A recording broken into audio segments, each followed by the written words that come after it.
Congress party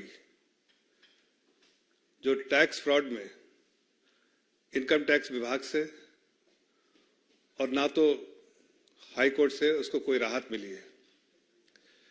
जब उसे कोई राहत नहीं मिली इनकम टैक्स से और हाई कोर्ट से, तो लोगों को वर्गलाने के लिए, लोगों को गुमराह करने के लिए वो धरना प्रदर्शन कर रही है। जिस दिन से इनकम टैक्स के नोटिस आए उनको कर के भुगतान के लिए 1823 करोड़, उस दिन से कांग्रेस पार्टी के खेमे में कहीं न कहीं एक बौखलाहट है और खलबलाहट है। उन्हें मालूम हो गया है कि अब कानून का दौर है और कोई कानून से ऊपर नहीं है। देखिए, बार बार वो एलिगेशन ये लगाते हैं और या तो इनकम टैक्स विभाग को या तो बीजेपी को या मोदी जी को वो कटघरे में खड़ा करना चाहते हैं और एलिगेशन लगाते हैं। आज मैं आपके सामने वो हकीकत रखूंगा जिससे आपको भी जानकारी होगी और दुनिया सबको जानकारी होगी कि इनकम टैक्स ने आखिर क्यों उन पे टैक्स लगाया और उन्होंने क्या इनकम टैक्स का उल्लंघन किया है। देखिए, किसी भी पॉलिटिकल पार्टी, 3 केस है, 3 चीज के बारे में कांग्रेस पार्टी बार बार बात करती है। एक तो असेसमेंट ईयर 2018 और 19 के बारे में, दूसरा जो वो कहती है जो रीअसेसमेंट प्रोसीडिंग्स के बारे में, और तीसरा वो सीताराम केसरी साहब के समय का जो टैक्स का भुगतान जो है उसके बारे में कहती है। मैं आपको विस्तार से बताता हूं एक एक चीज के बारे में। कांग्रेस पार्टी ने या कोई भी पॉलिटिकल पार्टी हो, चाहे भारतीय जनता पार्टी हो, कांग्रेस पार्टी हो, कोई भी देश की कोई पॉलिटिकल पार्टी हो, जब भी उसको डोनेशन आता है तो डोनेशन उसका इनकम होता है किसी पॉलिटिकल पार्टी को। लेकिन अगर उसमें एग्जेम्पशन चाहिए तो इनकम टैक्स के अंदर इनकम टैक्स के अंदर जो अंडर सेक्शन 13 है वो एक कंप्लायंस की रिक्वायरमेंट होती है कि अगर आप उस चीज को मैंडेटरी कंप्लायंस की रिक्वायरमेंट होती है कि अगर आप उस अंडर सेक्शन 13A जो भी रिक्वायरमेंट है अगर आप उसकी पूर्ति करते हैं तो टैक्स एग्जम्पशन मिल जाता है आपको। उस आमदनी पर जो पॉलिटिकल पार्टी में आती है उस पर कोई टैक्स का भुगतान नहीं करना पड़ेगा। हकीकत यह है कि 2018-19 का जो असेसमेंट ईयर है उसके बाद जब असेसमेंट 2021 में जब इनकम टैक्स विभाग ने जब उस पर पूरी असेसमेंट करने के बाद इस बात को पाया कि सेक्शन 13A में जो मैंडेटरी कंप्लायंस है उसको नहीं किया है कांग्रेस पार्टी ने, उसका उल्लंघन किया है। आपको आश्चर्य होगा, असेसमेंट ऑर्डर के बाद और जब वो अपील करने गए थे CIT commissioner for income tax के पास, तो असेसमेंट ऑर्डर के 33 महीने के बाद और CIT के उनके अपील को डिसमिस करने के 10 महीने बाद तक भी कांग्रेस पार्टी सो रही थी। कितने रिमाइंडर्स आए टैक्स पे करने के लिए, लेकिन उसका कोई जवाब नहीं दिया इनकम टैक्स डिपार्टमेंट को। ऐसा मानो कि कांग्रेस पार्टी समझती है कि इनकम टैक्स डिपार्टमेंट और देश के जो कानून के ऊपर है और उसका कंप्लायंस करना उसकी जरूरत नहीं है। लेकिन टैक्स डिपार्टमेंट ने टैक्स के रिकवरी के लिए जो प्रावधान है इनकम टैक्स एक्ट में अंडर सेक्शन 226(3) अंडर 226(3) उसमें प्रावधान है कि इनकम टैक्स रिकवरी के प्रोसेस शुरू करे। उसी के रिकवरी के प्रोसेस जब शुरू किया तो भागकर कांग्रेस पार्टी जो ट्रिब्यूनल के पास जाती है, इनकम टैक्स के ट्रिब्यूनल के पास, और उसके बाद भी उसको कोई राहत नहीं मिलती है। 8 मार्च 2024 को इनकम टैक्स के ट्रिब्यूनल से भी उसको कोई राहत नहीं मिली और उसको टैक्स पे करने के लिए कहा गया कि उसका भुगतान किया जाए। कांग्रेस पार्टी फिर जाती है, हाई कोर्ट का दरवाजा खटखटाती है और 13 मार्च को वो भी उनके अपील को खारिज कर देती है। तो जो केस उठा रहे हैं 2017-18 असेसमेंट 17-18 फाइनेंशियल ईयर के बारे में, उसकी पूरी जो कागजात है सब इनकम टैक्स के डिपार्टमेंट ने उनको हर तरह से प्रोवाइड किया है। आखिर कैसे टैक्स कैलकुलेट किया है, क्या उल्लंघन किया है। जो प्रिंसिपल ऑफ नेचुरल जस्टिस होता है, जो हर टैक्स पेयर्स के लिए इनकम टैक्स डिपार्टमेंट करता है, वो उनके लिए भी किया गया। लेकिन उन्होंने इसके ज्यादा इसको महत्व नहीं दिया और फिर हाई कोर्ट में गए। हाई कोर्ट में भी इनको फटकार मिली और इसीलिए अंडर 226(3) इनकम टैक्स ने रिकवरी का प्रोसेस किया और उनको जो बार बार लोगों को गुमराह कर रहे हैं कि उनके अकाउंट्स को फ्रीज किया गया, उनके अकाउंट्स को फ्रीज नहीं किया गया, बल्कि उस पर लियन क्रिएट किया गया। ये एक लायबिलिटी है, इनकम टैक्स को रिकवर करनी है, उनके बैंक पे लियन क्रिएट किया गया ताकि वो लायबिलिटी को रिकवर किया जा सके। अब मामला दूसरा है जो बार बार कह रहे टैक्स जो रीअसेसमेंट प्रोसीडिंग्स के बारे में। अब रीअसेसमेंट प्रोसीडिंग्स की मामला कहां से आता है? जो 2019 में बहुत सारे जो ठिकानों पे इनकम टैक्स जब भी उनको लीड्स रहती है, कोई एविडेंस रहता है, कोई इंफॉर्मेशन रहती है, तो छापे मारते हैं। उस छापे मारने के दौरान उनको जो दस्तावेज हासिल हुए, इनकम टैक्स डिपार्टमेंट के पास दस्तावेज है, उसके बेसिस पे इनकम टैक्स को समझ में आया कि जो इन्होंने इनकम टैक्स के कंप्लायंस के लिए किया है और जो एक्चुअल इनकम है उसमें बहुत अंतर है। इसीलिए उन्होंने 2021 में उस रीअसेसमेंट ऑर्डर के बारे में अंडर सेक्शन 153C उसके तहत उन्होंने रीअसेसमेंट का ऑर्डर जो है जारी किया, जिसके बाद कांग्रेस पार्टी और उसके बाद टैक्स का डिमांड भी किया, लेकिन कांग्रेस पार्टी ने उस बात को भी ध्यान में नहीं दिया। कई बार रिमाइंडर्स जो है इनकम टैक्स डिपार्टमेंट ने दिया, लेकिन कांग्रेस पार्टी सोती रही। जैसा मैंने पहले भी कहा, कांग्रेस पार्टी समझती है कि देश की संस्थान जो है उसकी जागीर है और वो उसका मानना, उसका पालन करना, देश के कानून का पालन करना उसके लिए इंसल्ट है, इसलिए उस पर ध्यान नहीं दिया। हुआ ये कि वो जब बार बार कानूनी कार्रवाई होती रही इनकम टैक्स डिपार्टमेंट के द्वारा, तो वो हाई कोर्ट का दरवाजा उन्होंने खटखटाया। हाई कोर्ट का दरवाजा खटखटाया तो हाई कोर्ट ने जब पूरे एविडेंस को देखा जो इनकम टैक्स के पास था, पूरे तौर से कि रीअसेसमेंट 7 साल के लिए 2014 से 2021 तक जो रीअसेसमेंट होगा उस पूरे साल के लिए उन्होंने 7 सालों के लिए जब सारे दस्तावेज देखे हाई कोर्ट ने, तो हाई कोर्ट ने इसको महसूस हुआ, इसका अंदाजा हुआ। उन्होंने अपने ऑब्जर्वेशन में कहा है, उनके ऑर्डर में जो ऑब्जर्वेशन है अपने ऑर्डर में, उन्होंने कहा है कि दस्तावेज काफी है, बहुत ज्यादा डॉक्यूमेंट एविडेंस है उनके पास, इनकम टैक्स डिपार्टमेंट के पास ऐसे दस्तावेज उनके पास है जिससे रीअसेसमेंट करना जरूरी है। उसने ये भी, हाई कोर्ट ने ये भी ऑब्जर्व किया कि बहुत सारे दस्तावेज जो है उन्होंने रीअसेसमेंट के लिए जो दिए थे, कई चीजों ने जो है टैक्स की चोरी की है कांग्रेस पार्टी ने, और इस बात को भी ऑब्जर्व किया कि 520 करोड़ जो है वो इनकम ही छुपा दिया है इन्होंने, पूरी टैक्स की चोरी की इनकम ही दिखाया नहीं है। इन सारे ऑब्जर्वेशन के बाद हाई कोर्ट ने बिल्कुल इनकी इजाजत दे दी।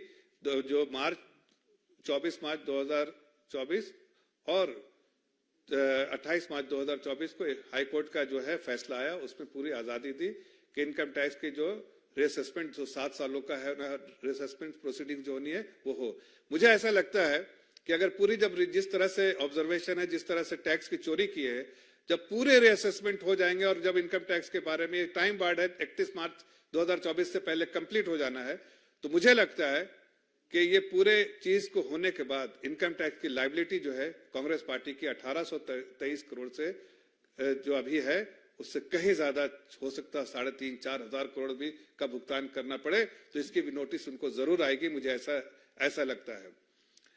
तीसरी बात जो इसके बारे में मैंने आपको बताया कि दूसरा मुद्दा जो उठाते हैं, तीसरी बात जो उठाते हैं बार बार, और मैं आपको इस बारे में ये भी कहना चाहता हूं कि जो प्रिंसिपल ऑफ नेचुरल जस्टिस जो होता है, जो इनकम टैक्स फॉलो करता है कि हर टैक्स पेयर्स को वो सारे दस्तावेज देता है जिसके बेसिस पे उसने टैक्स क्लेम किया है। अगर वो टैक्स, जैसे आप एग्जेम्पशन क्लेम करते हैं तो आप एक डॉक्यूमेंट देते हैं अंडर सेक्शन 13 है, उसी तरह से इनकम टैक्स भी जब रीअसेसमेंट अंडर सेक्शन 153C कर रहा है तो आपको सब दस्तावेज दे रहा है कि क्या क्या कमियां रही और किस बेसिस पे हमें आप पर टैक्स, एडिशनल टैक्स लायबिलिटी आपकी बन रही है। जब टैक्स लायबिलिटी बन रही है तो उसके दस्तावेज दे रहे हैं, लेकिन कांग्रेस पार्टी ने उसका भी जो है कहीं ना कहीं संज्ञान नहीं लिया पहले, और बाद में हाईकोर्ट से फटकार मिली तो अब आप जाके धरना प्रदर्शन कर रहे हैं। लेकिन मैं पूछता हूं कि 2000 जो सीताराम केसरी जी के वक्त के बारे में बात करते हैं, उनको जानकारी होनी चाहिए कि उस वक्त भी जो टैक्स कंप्लायंस की जो रिक्वायरमेंट होती है टैक्स एग्जेम्पशन के लिए, जो मैंडेटरी कंप्लायंस होता, उस वक्त भी उसका उल्लंघन किया था 93-94 में, और 97 में इनकम टैक्स ने उनसे 97 से और इनकम टैक्स ने उनके टैक्स क्लेम करने के लिए नोटिस भेजा था। 97 से एक कोर्ट में केस था और हाई कोर्ट ने जाके फैसला इनकम टैक्स के फेवर में 2016 में किया। अब मामला जो है ये सुप्रीम कोर्ट में है, लेकिन इनकम टैक्स क्लेम करता है 53 करोड़, इसलिए कि उसको ये 53 करोड़ बढ़ता है, लेकिन इनकम टैक्स के क्लेम को अभी चैलेंज किया है और ये मामला सुप्रीम कोर्ट में है। तो जब सुप्रीम कोर्ट का फैसला आएगा तो उसकी पूरी जानकारी आप लोग को होगी। लेकिन मुझे जो आप लोगों से आज आप लोग के माध्यम से ये पूछना कांग्रेस पार्टी से कि कांग्रेस पार्टी आज जो धरना प्रदर्शन कर रही है, किसके खिलाफ कर रही है? इनकम टैक्स विभाग के खिलाफ या हाई कोर्ट के खिलाफ? हाई कोर्ट के खिलाफ ये फैसला तो हाई कोर्ट का है। उन्होंने हाई कोर्ट का दरवाजा खटखटाया था, वहां से उनको फटकार मिली, वहां से उनकी अपील जो है डिसमिस हुई। तो आखिर किसके खिलाफ ये जो है धरना प्रदर्शन कर रहे हैं?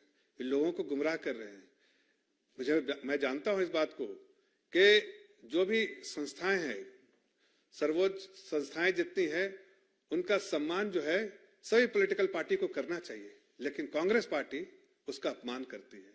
ये साफ दिखता है कि वो अपमान करती है, जबकि सम्मान करना ये हमारे राजनीतिक रिस्पॉन्सिबिलिटी है कि हर ऐसे संस्थानों का जो सर्वोच्च संस्थान है उनका सम्मान करना चाहिए। कांग्रेस पार्टी समझती है कि वो अबव द लॉ है। वो उन्होंने जो देश में जितने साल राजपाट किया, 60 साल राजपाट किया है, उनका जो है तानाशाही अप्रोच है कि हम राजपाट करते हैं, जो है वो हम तो राजपाट करते हैं लोगों की सेवा के लिए, बट उनके मन में जो भाव है वो मेवा के लिए राजपाट करते हैं। इसलिए कांग्रेस पार्टी को लोग जानते हैं। सिर्फ टैक्स की चोरी नहीं, टैक्स में धोखाधड़ी नहीं, वो देश में हर जगह पर आप देखिए पूरे 2004 से 14 तक उन्होंने कितने करप्शन किए। लेकिन अब ये मोदी का काल है, यहां सबके लिए कानून बराबर है। जो राजशाही जो है वो चली गई है। कांग्रेस पार्टी को इस बात का गुमान होना चाहिए, इस बात को संज्ञान लेना चाहिए कि कानून अपना काम करेगी और कानून के आड़े कोई आएगा तो उसके कानून अपना का लंबा हाथ जो है, वो जिस तरह से कानून ने अपने लंबे हाथ आज दिखाए हैं, उसको पालन करना ही पड़ेगा। राहुल गांधी जी और उनके बहुत सारे लीडर्स जो है, मल्लिकार्जुन खड़गे जी और भी जितने लीडर्स हैं, वो आज इस तरह के संस्थान को धमकाने की कोशिश कर रहे हैं। लेकिन मैं आपको बता देना चाहता हूं कि कांग्रेस पार्टी जितना भी इन संस्थानों को धमकाने का कोशिश करे, धरना प्रदर्शन करे, उतना ही लोगों के बीच में वो एक्सपोज होते जा रहे हैं कि वो हार मान चुके हैं। हार 100% उनकी हो रही है और हार मान चुके हैं, इसलिए हाशिए पर है इस तरह से। इसलिए कानूनी कार्रवाई करने के बजाय वो इस तरह से धरना प्रदर्शन करना चाहते हैं। इसलिए मैं आज आप लोगों के बीच से ये सवाल उठाना चाहता हूं कि एक ऐसी पार्टी जो इतने सारे करप्शन में इन्वॉल्व है, चाहे वो 2G का करप्शन हो, चाहे कॉमनवेल्थ का करप्शन हो, चाहे अनेक करप्शन हुए हैं, हर करप्शन में कांग्रेस पार्टी का जो 12 लाख करोड़ देश का लूटा है, अब कर विभाग का जो पैसा है वो भी नहीं दे रहे हैं, कानून का उल्लंघन कर रहे हैं। लेकिन फिर भी समझते हैं कि जो संस्थाएं हैं वो इनकी जागीर है और वो उन संस्थाओं का पालन, उनका कानून का पालन नहीं कर सकते, उसमें कहीं ना कहीं उनका अपमान होता है। लेकिन देश की जनता, देश की सरकार जो आज गवर्नेंस मॉडल देख रही है, जो गवर्नेंस मॉडल आज है कि सबके लिए कानून बराबर है, कांग्रेस पार्टी धरना प्रदर्शन करके लोगों को जो गुमराह करने की कोशिश कर रही है, वो जानते हैं लोग कर की चोर है, करती है शोर, लेकिन वो पार्टी है सिनाजोर, इसलिए चोरी भी और सिनाजोरी भी कर रही है और इसका जवाब जनता उनको जरूर देगी। आज वो डबल डिजिट में उनकी पार्टी आई थी 2019 में, लेकिन मुझे पूरा यकीन है इस तरह के कारनामे करेंगे तो वो सिंगल डिजिट में होगी। और जब भी उनको जब तकलीफ आती है तो वो लोकतंत्र की दुहाई देने लगते हैं। लेकिन मैं कहना चाहता हूं, पूरी दुनिया जानती है कि मदर ऑफ ऑल डेमोक्रेसीज है और लोकतंत्र मोदी जी के राज में लोकतंत्र है, लोकतंत्र था और लोकतंत्र रहेगा। इसलिए कांग्रेस पार्टी इस तरह की जो एलिगेशन लगाती है उसमें ना तो कोई दम है और जनता ने उसको, जनता के सामने वो पूरे तौर से एक्सपोज होकर खड़ी है। धन्यवाद। आपके लिए कोई और सवाल है आप लोगों का तो मैं जवाब दूं। देखिए, कांग्रेस पार्टी जब भी पिछले दिनों में जितनी भी प्रेस कॉन्फ्रेंस की है इनकम टैक्स के मुद्दे पर, कांग्रेस पार्टी का सीधा आरोप है कि इनकम टैक्स बीजेपी और बीजेपी नेताओं के इशारे पर काम करता है और साफ दो कल्याण मार्ग से उसको निर्देश मिलते हैं कांग्रेस के खिलाफ कार्रवाई करने के। देखिए, हाशिए पे रहती है जो पार्टी और कानून का पालन नहीं करती है, वही इस तरह के स्टेटमेंट देती है, इस तरह की बातें करती है। मैंने आपको वो सब सेक्शंस बताए हैं इनकम टैक्स के प्रावधान जिसका कांग्रेस पार्टी ने उल्लंघन किया है। अगर चोर चोरी करता है तो पुलिस चोर के पास जाएगा ही। अगर उसके कर की चोरी कर रहे हैं वो, तो इनकम टैक्स डिपार्टमेंट का दायित्व है कि उनके पास सारे दस्तावेज लेके जाए। और मैं आपको बताना चाहता हूं कि उनको हर दस्तावेज दिए हैं जिसके बेसिस पे उन पे टैक्स और की लागत आई है, लेकिन उनको पता है कि उन्होंने उल्लंघन किया है, उनको पता है उन्होंने टैक्स की चोरी की है, उन्होंने पता है कि उनके कैश में जो बहुत सारे इनकम थे उनको उन्होंने छिपाया है। इसलिए इनकम टैक्स की जो नोटिस आई है उसमें सच्चाई है। वो झूठ का सहारा ले रहे हैं और और लोगों को झूठ बोल रहे हैं। जनता समझती है और इसीलिए मैंने आपको विस्तार से उन सारे प्रावधान के बारे में बताया, इनकम टैक्स के प्रावधान जिसका उल्लंघन किया है, और वो भी बताया कि जो 2019 में जो बहुत सारे जो दस्तावेज हासिल किए इनकम टैक्स ने रेड्स के बाद, जो छापेमारी के बाद, उसके बेसिस पे ये सारा रीअसेसमेंट प्रोसीडिंग्स शुरू हुआ है।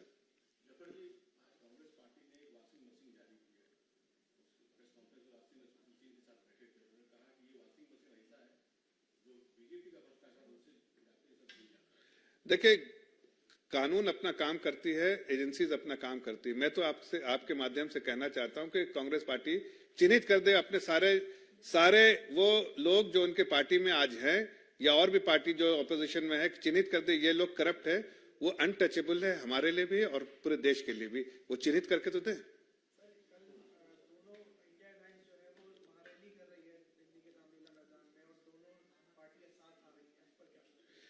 देखिए, जेल से बेल तक वाले लोग हैं, वो सारे करप्शन किए हुए लोग हैं। मुझे तो नहीं लगता है कि इसमें कोई जान है। जनता भी समझ चुकी है कि जितने सारे फ्रॉडस्टर्स हैं, जो फ्रॉड्स किए हुए हैं, कोई जेल से जो कन्विक्टेड लोग हैं, कोई बेल पे लोग हैं, ये सारे लोग इकट्ठा हो रहे हैं, जनता के सामने एक्सपोज हुए हैं। और न तो जनता उनको महत्व देती है, न कोई आम आदमी उनको महत्व देता है।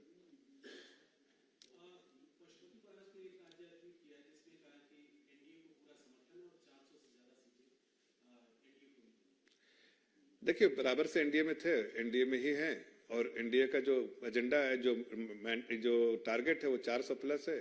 तो इसमें हकीकत ही उन्होंने बयान किया है और हमें पूरी उम्मीद है कि इस बार जैसा आदरणीय प्रधानमंत्री जी ने कहा है कि 370 भारतीय जनता पार्टी के लिए और 400 प्लस एनडीए का ये हम लाएंगे। और देश की जनता जिस तरह से एक्सपोज हो रही है कांग्रेस पार्टी, जिस तरह से ये करप्शन कर रहे हैं, जिस तरह से इन्होंने टैक्स की चोरी की है, जनता के साथ और भी एक्सपोज हो रहे हैं, तो हमारा लक्ष्य जो है पूरे तौर से हम कामयाब होंगे। थैंक यू, धन्यवाद।